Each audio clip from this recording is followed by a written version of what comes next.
As morning light begins to shine, I seek your word and make it mine. In quiet moments, faith is born.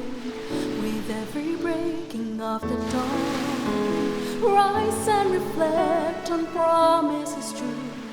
With every dawn, I'm renewed by you. Guided by grace, strengthened by love, your light leads me from above. Your word, my hope, my guiding way. In you I find strength each day. Through trials and fears I trust and rest. In your wisdom I am blessed. Rise and reflect on promises true.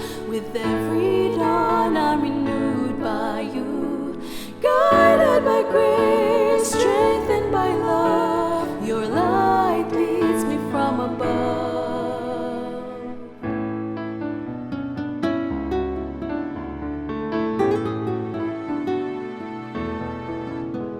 Your word, my hope, my guiding way. In you I find strength each day. Through trials and fears I trust and rest. In your wisdom I am blessed. Rise and reflect on promises true. With every dawn I'm renewed by you. Guided by grace, strengthened by love, your light leads me from above. Rise and reflect on promises true. With every dawn I'm renewed by you.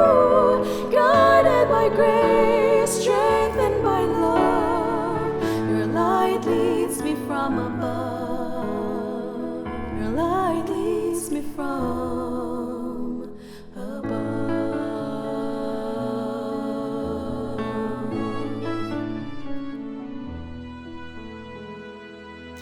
Isang bago at punong-puno ng pag-asang umaga muli kaibigan. Ako ang iyong kaibigan, Narcaranza, na nagsasabing sa mga kaawaan nga ng Panginoon ay hindi tayo nalipol sapagkat ang kanyang mga habag ay hindi nauubos. Ang mga yaoy bago tuwing umaga. Purihin ang ating Panginoon sa kanyang kabutihan sa bawat isa sa atin na kanya pong patuloy na pinahihiram ang buhay na taglay natin sa araw na ito. Napakabilis po ng ating panahon. Ngayon ay March 1 at mamaya pong gabi ang pagpapasimula ng ating isang natatanging pag-aaral na may pamagat, Revelation of Hope. Ito po ay mula March 1 at magpapatuloy hanggang April 19. Isang mahabang serye ng magandang pag-aaral sa salita ng ating Panginoong Diyos.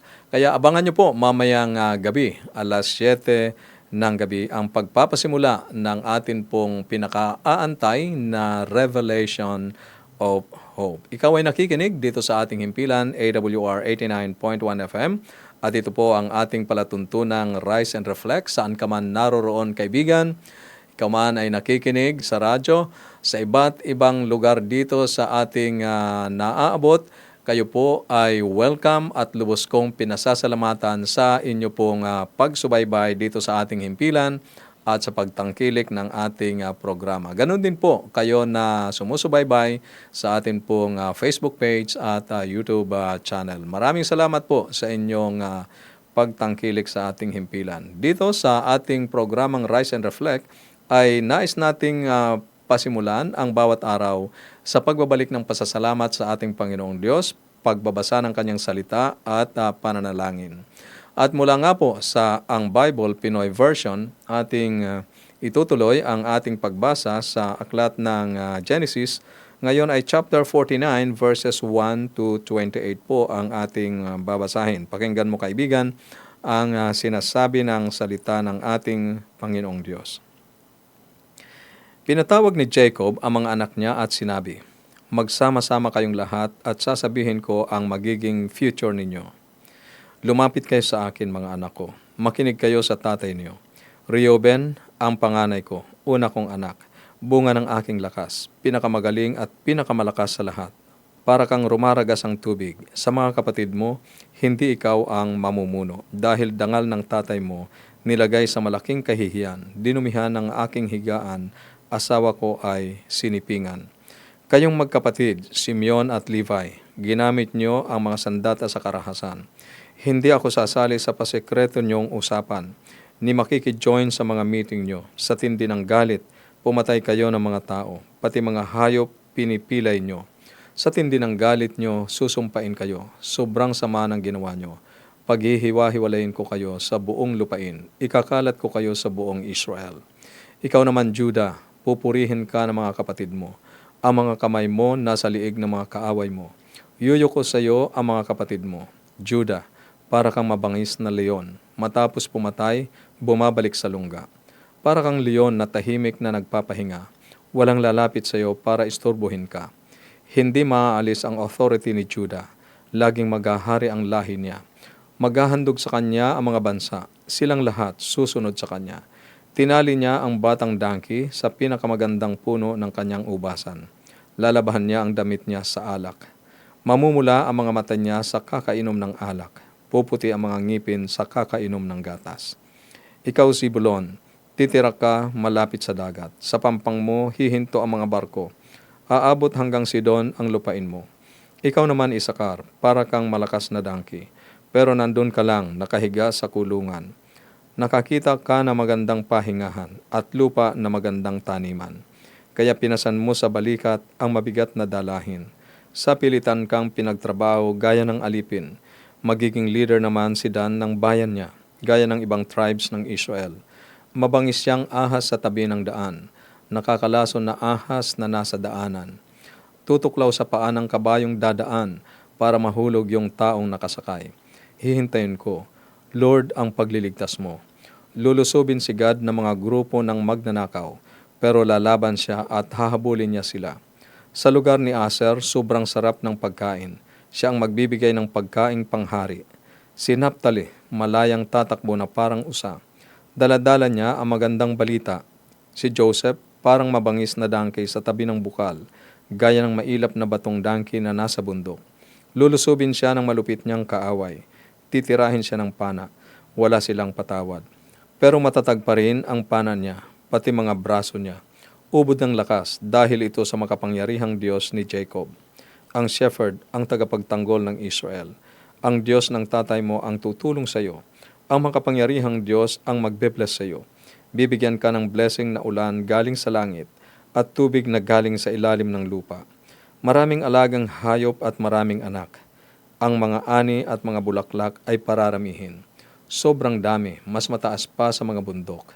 Makamit sana ni Joseph ang mga blessing na ito. Siya na binukod sa mga kapatid niya. Si Benjamin, parang mabangis na wolf. Araw-gabi siyang pumapatay at nananakmal ng kaaway. Ito ang 12 tribes ng Israel. Ganun nga sila blines ng tatay nila at isa-isa silang nakatanggap ng blessing na para talaga sa kanila. Isang tiyak na hinaharap. Ilang taon na ang nakalipas. Nasa isang komperensya ako sa Chiang Mai kung saan ipinakilala ang tagapagsalita bilang isang futurist. Hindi ko pa narinig yon bilang titulo ng isang trabaho. Ang futurist pala ay isang taong nagsusuri ng data at mga uso upang hulaan kung ano ang maaaring mangyari sa iba't ibang larangan ng buhay kagaya ng teknolohiya, pamahalaan o medisina sa hinaharap. Ang mga tao ay palaging nagnanais na makita ang mangyayari o kung ano ang hinaharap. Sa kabanatang 49 ng Henesis, tinipon ni Jacob ang kanyang mga anak upang ibahagi ang isang huling mensahe. Inintroduce niya ang kanyang sasabihin sa pamamagitan ng pagpapahayag na magsiparito kayo dahil sasabihin ko sa inyo kung ano ang mangyayari sa inyo sa darating na panahon. Sa talatang 2 ng kabanatang 49, ganito ang sabi niya, "Mga anak, lumapit kayo at makinig sa akin na inyong ama." Inilarawan ng kanyang talumpati ang magiging mga tribo ng Israel at ang ilan sa kanilang mga katangian. Ang mga anak na lalaki ay pinagsama-sama sa kung sino ang kanilang ina at pagkatapos ay inilista sa kanilang pagkakasunod-sunod ng kapanganakan mula panganay hanggang bunso. Ang unang tatlong anak na lalaki ay sinabihan kung bakit hindi sila ituturing na panganay. Si Reuben ay nasangkot sa sexual na kasalanan ayon sa talatang 3. Sina Simeon at Levi ay marahas na nag-overreact sa krimen na ginawa laban sa kanilang kapatid na si Dina sa pamamagitan ng pagpatay ng marami. Ngunit habang si Judah ay may sariling mga issue, siya ay nagpakita ng pagsisisi at isang binagong buhay. Ipinoropesiya ni Jacob na si Judah ay magiging pinuno sa mga tribo ng Israel. Ipinahayag niya sa talatang 10, ang setro ay hindi mahihiwalay kay Judah ni ang tungkod ng pinuno sa pagitan ng kanyang mga paa, hanggang sa kung kanino ito ay dumating at ang pagsunod ng mga bansa ay magiging kanya. Sinasabi rito ni Jacob ang tungkol sa isang mesiyanikong hari na mamamahala sa lahat ng mga bansa. Tinutukoy ang future na pagkakataong tao ng ating Panginoong Hesukristo. Pinagtitibay ng mga manunulat ng Bagong Tipan na ang hulang ito ay natupad sa ating Panginoong Hesus. Sa Apokalipsis, Kabanatang 5, Talatang 5, ganito ang nakasulat. Sinabi sa akin ng isa sa mga namumuno, huwag kang umiyak dahil si Jesus na tinaguriang leon mula sa lahi ni Judah, ang anak ni David, ay nagtagumpay at karapat dapat siyang magtanggal ng 7 selyo upang mabuksan ang kasulatan. Sa pagpapatuloy sa talatang 10 ng Kabanatang 49 ng Henesis, patuloy kang mamumuno, Judah. Magmumula sa mga lahi mo ang magiging mga pinuno. Kaya magbibigay ng buwis sa iyo ang mga bansa at susunod sila sa iyo. Kaibigan, kung paanong ang Diyos ay naging tapat na tumupad sa kanyang mga pangako kay Abraham hanggang kay Jacob at kay Joseph, makatitiyak tayo na tutuparin niya ang kanyang mga ipinangako sa atin, lalo na ang pagbabalik, ang ikalawang pagparito ng Panginoong Hesus, sapagkat siya ay mamamahala sa mga bansa. Sinabi ni Hesus sa Apokalipsis, Kabanatang 22, Talatang 20, oo, malapit na ako, kung saan maaari tayong tumugon kagaya ni Juan, Amen, halika, dumating ka na, Panginoong Hesus. Kaibigan, paano mo pinaghahandaan ang pagbabalik ng ating Panginoong Hesus? Nag-aalala ka ba sa hinaharap?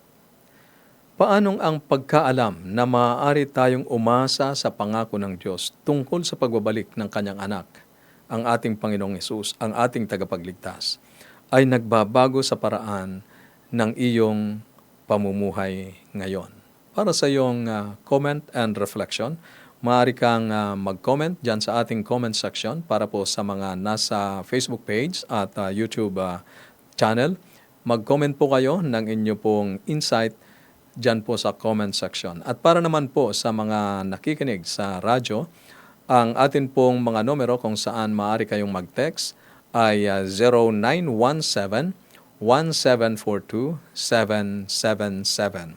0917-1742-777 at sa 0918-9447-891. 0918-9447-891. At para sa ating masayang pakikinig ngayong umaga, nais ko pong ihandog sa inyo ang isang napakagandang awiting inawit ni Maya Angela Zacarias, may pamagat, Ang Aking Kinabukasan. Pakinggan po natin ang awiting ito.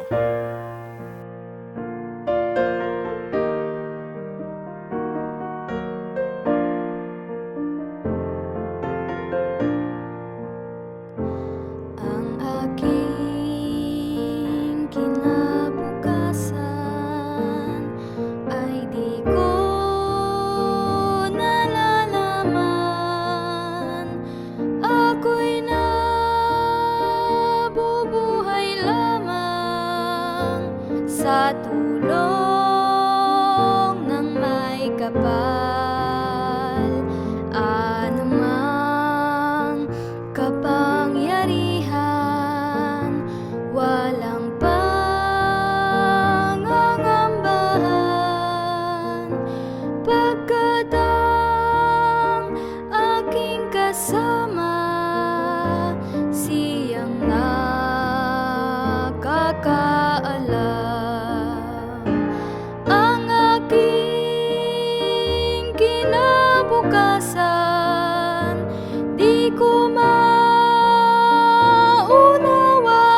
daraanan, may baha o apoy man, di rin niya hihiwalayan.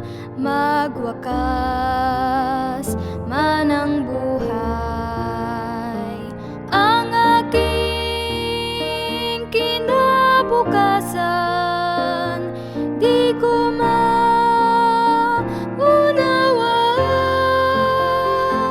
Ngunit aking nalalaman, hawak niya aking kamay. Ang aking kinabukasan ay walang katiyakan, kaya't ako'y nagpapasyang susunod ng lubusan. Akin munang hahanapin ang kaniyang kaharian, pagkat ang lahat ng bagay ay siya ang nagbibigay. Ang aking kinabukasan, di ko maunawaan. Ngunit aking nalalaman, hawak niya aking kamay. Ngunit aking nalalaman, hawak niya aking kamay.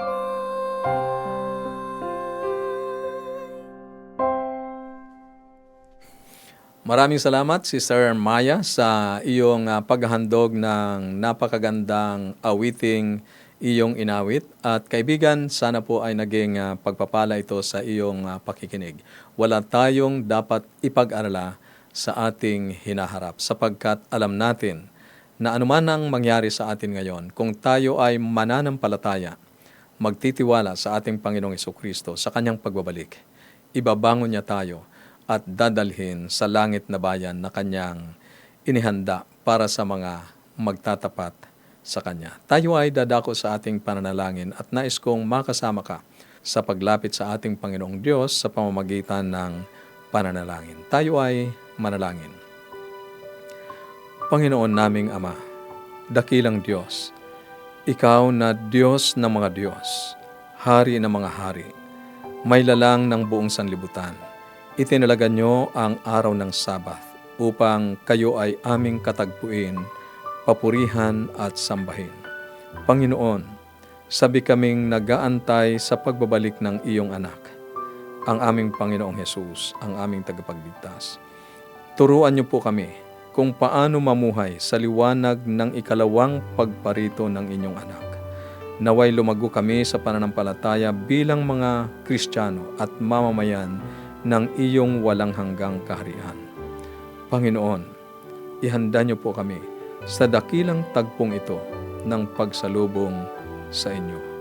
Ngayong umaga, dakilang Ama, akin pong tanging-tanging idinadalangin ang aming mga kaibigang nagpahayag ng kanilang mga hinaing at dalangin, mga pagnanais na makamit. Maasa kami, Panginoon, na inyo pong tutugunin ang mga kahilingang ito sang-ayon sa inyong mabuting kalooban at sa mga katugunang magpapatibay lamang ng aming pananampalataya sa inyo. Pagpapalain niyo po ang sambahayan ng mga kaibigan naming nagpahayag ng kanilang mga kahilingan at makamit po nawa nila ang mga kasagutan sa kanila pong mga dalangin, sapagkat ito po ay aming hinihiling sa pangalan ng aming tagapagligtas na si Jesus. Amen. Amen. Maraming salamat muli kaibigan sa iyong pananatili sa ating palatuntunan habang ating binabasa ang salita ng ating Panginoong Diyos, nagbubulay at sa pananalangin. Para sa iyong patuloy na paglago sa pananampalataya, akin pong ini-offer sa inyo ang atin pong napakagandang Bible Study Guide na may pamagat na Explore. Ito ay 24 lesson. Pwede po ito sa Tagalog o kaya sa English. Inyo lamang pong i-indicate kung ano ang inyong gustong lesson na matanggap, Tagalog o English. Ito po ay libre. Ang gagawin nyo lamang ay i-comment dyan sa comment section ang inyo pong kompletong pangalan at address kasama ng inyong contact numbers. At para naman po sa inyo na nakikinig sa radyo, ang mga numero na pwede nyo pong i-text para po sa Bible Study Guide na gusto nyong mapa sa inyo ay ang 0917-1742-777. 0917-1742-777 at sa 0918-9447-891. 0918-9447-891. At sapagkat ngayon nga po ay March 1, mamayang gabi magpapasimula ang natatanging pag-aaral sa Biblia na may pamagat na Revelation of Hope. Inyo pong abangan mamaya alas 7 ng gabi dito pa rin sa ating himpilan AWR 89.1 FM ang Revelation of Hope. Ang Revelation of Hope mamaya po alas 7 ng gabi. Inyo pong abangan ang natatanging pag-aaral na ito sa ganap na alas 7. Pasisimulan po natin ang isang natatangi at malalim na pag-aaral sa Biblia na may pamagat na Revelation of Hope.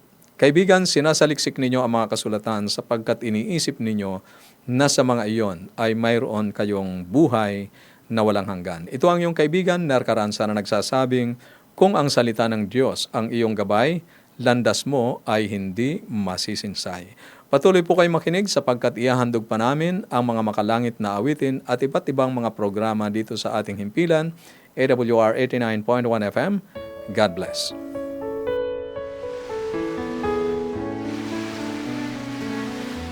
As morning light begins to shine, I seek your word and make it mine. In quiet moments, faith is born. With every breaking of the dawn, rise and reflect on promises true. With every dawn, I'm renewed by you. Guided by grace, strengthened by love, your light leads me from above. Your word, my hope, my guiding way. In you I find strength each day. Through trials and fears, I trust and rest.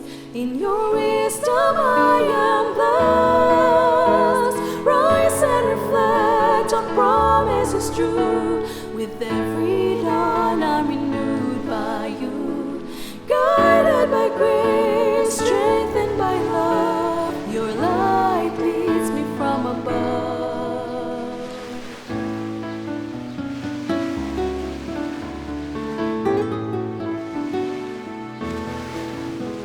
Your word, my hope, my guiding way. In you I find strength each day. Through trials and fears I trust and rest. In your wisdom I am blessed. Rise and reflect on promises true. With every dawn I'm renewed by you. Guided by grace, strengthened by love, your light leads me from above. Rise and reflect on promises true.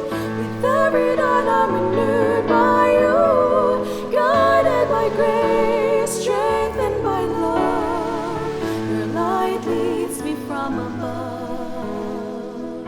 Your light leads me from